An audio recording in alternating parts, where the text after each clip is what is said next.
Welcome to episode 2 of Kent's Garage. The theme tonight will focus on starting issues with these older Mercedes gas engines. You remember I left you in episode 1 showing you a table of a bunch of parts. Well, all these parts had to do with a C.I.S. fuel-injected gasoline car. That system was used from about 1976 up to about 1993 on various models. And I'm getting more and more emails every month about starting issues. And by that I mean the engine will turn over. It's not that you can't turn the engine over, but the engine will turn over. It won't fire, it'll fire, it won't run, or fires and quits. Those are the issues that a lot of people are having. And I know that by the number of emails I'm getting. So I finally decided I can't answer all these emails about no start issues with C.I.S. gasoline engine cars. So I set about doing an almost 3-hour-long video class. This will be my very first video class, like a seminar, okay, where you sit down and get some coffee, get some donuts, and watch as I go through the process of trying to get 4 different cars started with various problems. And one in particular was really tough, and that's an example of all the issues I had to deal with a 1990 300 SE. So rather than repeat myself in tonight's episode, I'm just going to show you a few clips from a YouTube video and also a couple clips from the actual class. This class is going to be available as an on-demand video series on my website. It was quite expensive and took a lot of hours to produce, so I've been spending a lot of time, particularly this past week, trying to wrap up those final scenes and all the things I had to deal with to get that W126 running again. So watch and enjoy.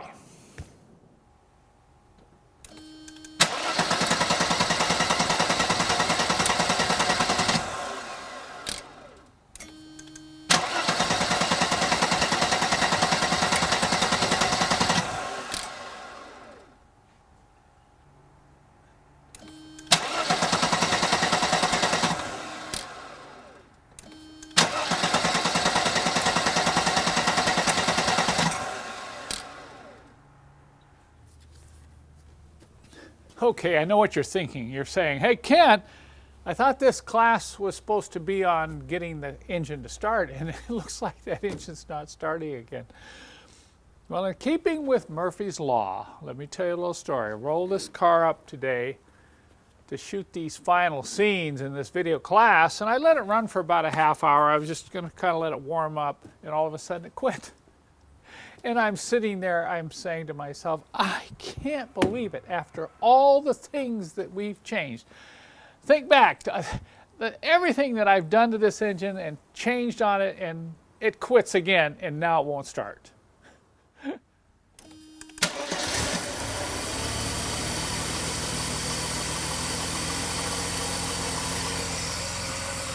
Okay, that's a little better, isn't it? Look at how nice this thing runs now. And think of everything we've had to do to get this particular engine running. Now, granted, a lot of it was related to how long the engine had been sitting, but all the problems that we've gone over with this engine are things that you need to consider when you're trying to get your own gas engine started. Okay, success. Now, I hope that's it.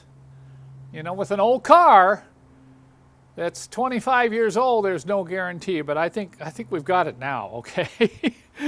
But you know, there's a few other things that might cause problems that I haven't gone over. They have to do with the engine, you know, running okay, but then getting hot and not starting.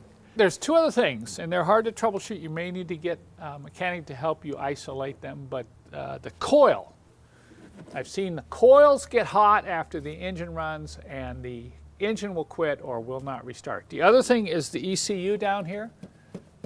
That's a very expensive part. You'll probably want to try to find one used if you suspect it's an ECU. In fact, on a car very similar to this a number of years ago, the engine would quit when it got hot, and I just lightly bang on the ECU down here, and the engine started. So I know it was the ECU. And the other thing is the primary cable from the coil up to the distributor cap. I have seen that on 4 different engines get corroded enough to where you'll be going down the road and the engine will just quit. So those are the areas you want to really look at if you're having a problem with the engine getting hot, quitting, and then not restarting until it cools back down, okay? Well, that was just a teaser to give you a little taste of what this video class is going to be like. If you want to find out what all those 8 things were that kept that engine from running, you'll have to check out the class on my website. I also will put a link to the YouTube video explaining what is covered in this video class. So tonight I want to do something new. I've had a lot of requests over the years from my customers to share some of my favorite tools. What do I like to use around the shop? So every week I'm going to have Kent's favorite tool of the week. And these will be tools that I like to use around the shop. Maybe some are real common, maybe some not so common. But I want to highlight tonight my most favorite tool.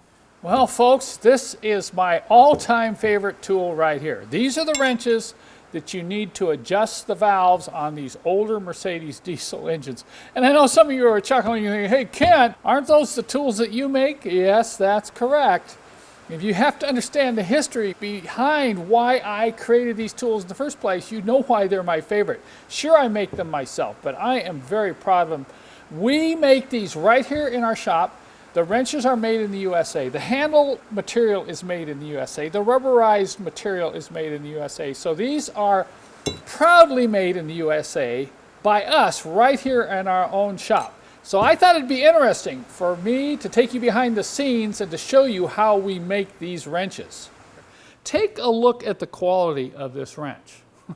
Folks, it not only looks nice, but you should see how it can handle abuse. So we're going to do a little video today, and I'm going to show you what I do with these wrenches. I'm going to take you through the whole process. I'm going to show you that right now. Watch.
Once the wrenches are welded and bent to the right angle, we let them cool down in preparation for installing the rubber handles. I think you're going to find this part of the operation very interesting. And to finish these off, we end up cooking these wrenches at 350 degrees.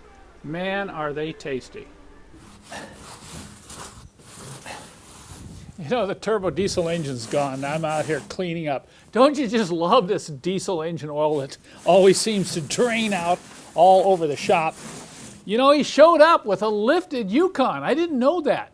And if I didn't have this long arm, heavy duty engine hoist, there's no way I would have been able to get that engine up into his vehicle. But we did it. We raised it up very slowly, backed the car up, and just eased it in. We had a few inches to clear top and bottom. And then, of course, it was really important to tie that down. We got the straps out and really made sure that engine was tied down inside his Yukon before he headed back to Utah. So when Randy was here, he says, can I look at the beast? I mean, this was one of his favorite cars. So I just had to go roll the 6.3 out to let Randy take a look at it. And he got a chance to hear it run. And boy, he was happy. That made his whole day. So you're one of the very first customers of ours who've gotten to get a first-hand view of the beast. What do you think? I love it. They are so gorgeous. It is very worth saving, and I'm glad you want to hear it run? I do want to hear it run. Okay, let's fire it up. All right.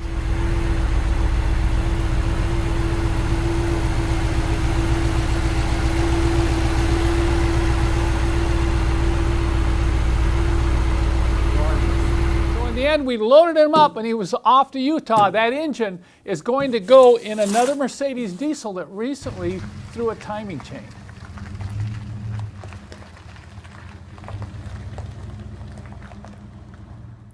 We had some very good questions come in this past week. Of course, I won't be able to answer them all.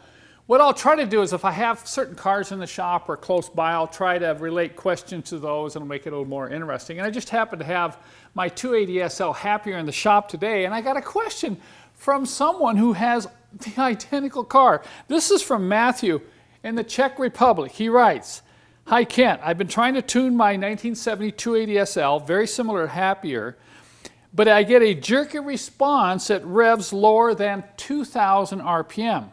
It has the original coil, but new leads and plugs. Do you have any suggestions?" Well, this is not a real easy question to answer because, once again, like troubleshooting a lot of engine problems, there could be multiple things happening to cause this problem. And it might not just be the majority of one thing, but it might be two or three, and they may happen at different times. And that's the case with these old gas engines. Matthew, here's what I would suggest. I think there's 3 or 4 things that cause that issue, where you get down to about 2,000 RPM and the car tends to, lug up and jerk. The first one is you're running too rich a mixture. That could be caused by very dirty, poor spraying fuel injectors. That was exactly what was happening on Happier. Check your tailpipe. If your tailpipe is black, you're running too rich. The other thing could be a worn distributor shaft. A lot of play in the distributor affects the dwell or the points opening and closing at that lower RPM. So check your distributor, and I highly recommend you replace your distributor with an electronic ignition system like I've talked about in my other videos. Now, we can ship that to you overseas. So if you can't find a location for that unit over in Europe, let us know. We'll try to help you out. The problem you're having could also be related to a timing issue. It could either be ignition timing. Let's say that distributor is too far advanced. That could cause that jerking. Also, you might have an issue where the chain is stretched and maybe the cam timing is off. So I would recommend that you go ahead and make sure you do a valve adjustment and then do a compression test before you tackle the injection system or the ignition system. And if you have any success, report back. I'll share the results with our viewers. Now, here's a question that was posted concerning a shifting problem on an automatic transmission. This one's pretty common. I've gotten this question before, so I thought it'd be a good one to answer. But the question is, Kent, my 1991 250D Euro transmission is shifting always at the same speeds, way too early. It shifts to third at 33 miles an hour and to fourth at 48 miles per hour, regardless of throttle position. It shifts very hard to fourth, even at low throttle. Okay, I'm not that familiar with Euro transmissions. There are sometimes subtle differences, but I suspect this could be the problem, so I want you to check this out. Most of these automatics have what's called a Bowden cable or a pressure control cable. This cable changes the internal working pressure inside the transmission. So what I found is if this cable becomes disconnected from your throttle linkage, or the cable becomes disconnected inside or is broken internally, it will not move the rod down there to change your internal working pressure. So what happens is the transmission doesn't know when to shift. This really controls the timing when a transmission shifts. So if it's not working, your transmission is going to shift too soon and usually shift with a jerk. This next question is dear to my heart, and you'll see why here shortly. Greg writes, I just bought a 1969 280SL. Any info about replacing the heater controls? They just fell apart. I am going to get the fuel tank cleaned out first. Okay, let me show you why this subject is dear to my heart. Take a look at the levers in my 6.3. Look at that. I just grab a hold of them. Anytime I try to move them, pieces just fall out. So doing this repair is not easy. There's a couple of different options. You can get replacement levers and try to install them, but I found often that's not going to be a lasting solution because there's a reason the lever's broke in the first place, and that's because the cables are binding up or the valves are binding up. So you need to really get this whole assembly out of the dash. And the only way you can do that is you've got to remove the instrument cluster, you've got to remove the radio, you've got to remove the ashtray, you've got to remove the whole glove box assembly, you have to remove the speaker and the speaker grill. So you actually have a way to get in there and work on that unit. So good luck. I don't have any instructions on this. I thought about doing a video, but I don't think the demand would warrant it. but you will have to go at this with a lot of patience and plan a lot of time to repair this properly. You know, I must say, I appreciate those short and sweet questions, if I could call them that. I've got a few of them here. I'm just going to run through them very quickly. This would allow me to answer more questions. You know, when somebody writes and asks some long-winded, highly technical question, I probably won't answer it because it'll just cut off so many other people who have asked these short, sweet questions, if I could call that. This first one is from Jack. Do you like the OM603 diesel in the W124? That's really easy to answer. I would say, Jack, yes, I do. In fact, I own a 1986 300 SDL. That's a W126, but it has the same 603 engine. And I just love that car. In later episodes of Kent's Garage, we're going to get that 300 SDL out on the road and do a ride-along video with you. Another one came in. Any chance we could get a peek inside your RC airplane hangar? Well, it's part of Kent's Garage, as you can see here. Sometimes I end up tripping over my own RC airplanes as I'm trying to work on some of my cars around here. So yeah, if there's some interest, you'll get a peek now and then of my RC fleet. Another question came in. Kent, can you explain the use of a Woodruff key in relation to diesel engine timing adjustment? Now, unfortunately, I don't have a Woodruff key here. I don't have a diesel engine out here in the shop that I can go through all the technical aspects of this. I'm sure you can Google it and learn more about it, but basically what it is, it's a Woodruff key that has an offset in it, and you can actually purchase ones with different offset. In other words, they have a jog in layman's terms. And that Woodruff key is installed in the camshaft between it and the sprocket that drives the camshaft. So if you had minor variations in your engine timing, can't quite get the timing correct, you can put in these offset Woodruff keys to get it more accurate. Okay, now on to some of the other questions here. This question's from Austin, and there's the next couple of questions I'm going to address. I'm not going to particularly answer them.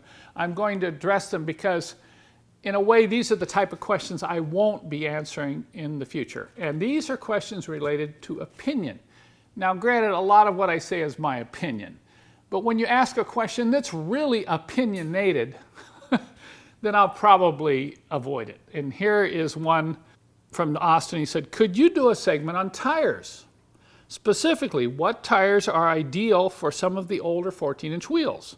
I know that tires usually are a matter of opinion, thank you. However, with the weight of these cars, surely there are some specific tires that would function best. Now, I'm not a tire expert, okay? But I have an opinion. I have a favorite. It's kind of like asking me, hey, Kent, what's the best motor oil to put in your Mercedes?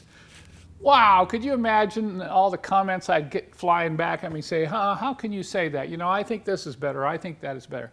But just to tell you what I like Michelin tires, okay?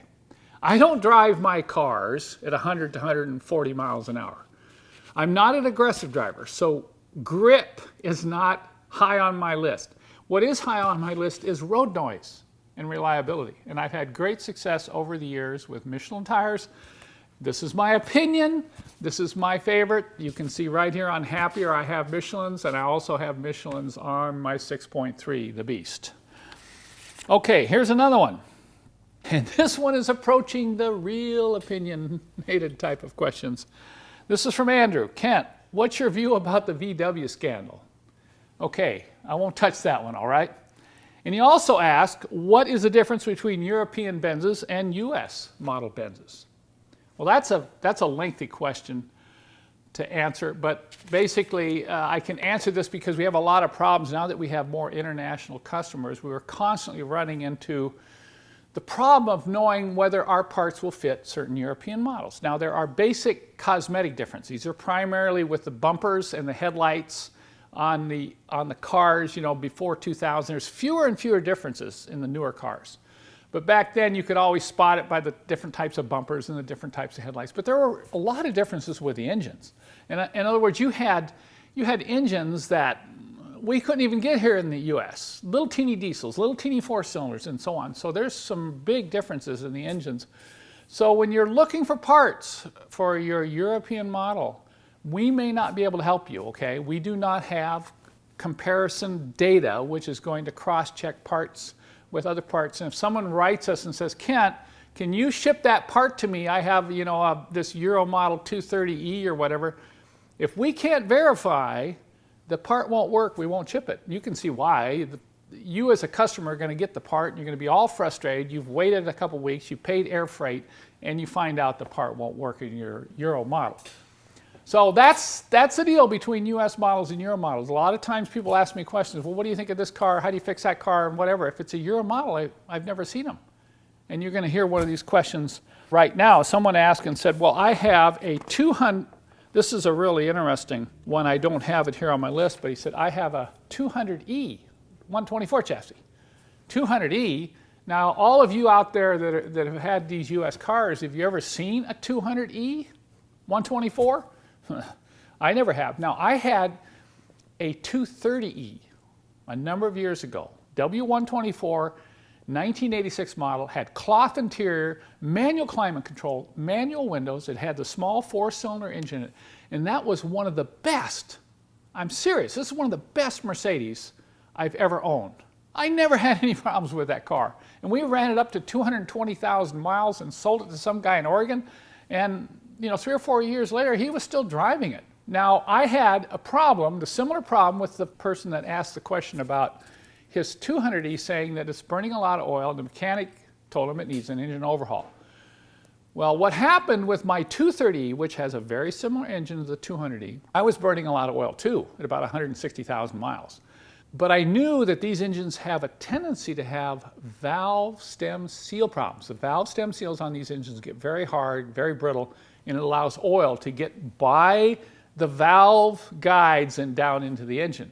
The way you can test that is you can get a good compression test. If you have real weak compression and you're getting a lot of black smoke, it's probably piston rings, and then indeed you're going to need to overhaul an engine. But if you're getting you have good compression, you're getting blue smoke, particularly sitting at a stoplight and idling. This is what was happening in my 230E. I'd sit at a stoplight for 5 minutes, idle, and I'd take off and I'd look back in the rearview mirror and I'd see this cloud of blue smoke. Well, that let me know that the high vacuum in the engine at idle was pulling that oil down through the valve guide and into the cylinders and then burning it. Now, I was going through a quart about every 600 miles. I changed the valve seals in that car and it stopped using oil altogether, right up to 200,000 miles. So check that out before you run out and have the engine overhauled. And I want you to know, any of you that have the M102 or the M103 engines, this is a problem with these engines. If you're experiencing high oil consumption and a lot of fouling of the spark plugs, I recommend you consider the possibility of changing your valve guide seals before you consider replacing the entire engine. Okay, one more question. This comes from a customer who has a 1998 220. He says when he's turning the wheel, he hears a lot of squeaking noises. As he goes around the corner, squeak, squeak, squeak. I've heard this a number of times. And I would say when I hear the squeaking noise, when I'm turning the car, now this isn't a belt noise. If the noise is a belt noise coming from the front of the engine, it usually means that you're low on power steering fluid, or there's something wrong with your power steering pump or the steering box. So you want to check that out first. But if it's not a belt noise, if it's coming from the suspension, 80% of the time it's a ball joint. I'm serious, it's just a ball joint. Those ball joints dry out and they have a lot of weight on them, so when you go slowly around a turn, it just goes, that high-pitched, really irritating squeal. So I'd recommend you just take it to a good front-end shop and have them check it over. Usually a good front-end shop doesn't need to be a Mercedes specialist. They can check your ball joints and any of your other joints in the front end and find out whether they're loose, dried out, or squeaking for you. Okay, that concludes the questions for this week. Be sure and leave your questions for next week below. Once again, avoid questions that are highly based on opinion. Once again, only one question per customer, and I know some of you have asked one question, I answered it, and then you've asked another question. I'm sorry, due to the number of questions, I'm only going to answer one question per customer. Okay, I hope you understand. I'm not trying to withhold information. But I think after these first 2 episodes, you kind of get a pretty good idea of the type of questions I like to hear and the type of questions I'm able to answer in this format. The theme for next week will be the 2,000-hour inspection. I know some of you are going to do a double take. Hey, Kent, what are you talking about? Well, it really comes from my aviation background. A 2,000-hour inspection was something I did on my aircraft to help keep me alive. I know driving a car isn't as critical, but there are times when you'll want to do a 2,000-hour inspection, and I really need to call it a reliability inspection. And the 3 times when you want to do that are, number 1, when you buy one of these older Mercedes-Benzes. Before you start driving it, you really want to do this type of inspection on the engine. Number 2, you want to do it when the car is between 100 to 120,000 miles. This is a time to do a good 2,000-hour reliability engine inspection. Now, if you're driving, just so you know, if you're driving 60 miles an hour, 2,000 hours is 120,000 miles. Interesting, right? The third reason you want to do this is if you're going on a long road trip. Now, I want to take this car to California. It's got 114,000 miles on it. So I've decided, okay, it's time to do my 2,000-hour reliability engine inspection. And that's what we're going to be talking about next week. I'll go over a lot of things that you need to check, look at closely. Over there on the top of that little table, you see a little black part. Now, I'm replacing that black part. Some of you already know what it is. Some of you may know why I'm replacing it, but that part is prone to failure, can leave you stranded. So that's why I'm changing, even though there's nothing wrong with the part that's currently on the engine now. So stay tuned for next week's episode. We'll go over those things, as well as we're going to be bringing in a station wagon, getting it up here on the lift, and doing some work repairing a very common problem on older Mercedes-Benzes. Now, there's one thing I want to close with. If you enjoy these episodes, I found they're considerably more expensive to produce. They take a lot of equipment and a lot of my time. And if I'm going to keep doing these, I'm going to have some way to fund them. So if I've helped you in any way, saved you some money working on your own Mercedes, or would like to help these episodes continue, I recommend that you consider donating to my YouTube fan funding account. We'll put a link below in the description to take you right to that. So next week, join me as we talk about keeping these old Mercedes running down the road reliably.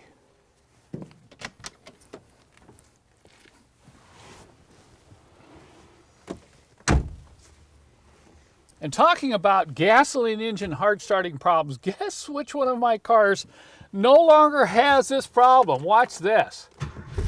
Now that is the way a gas engine should start.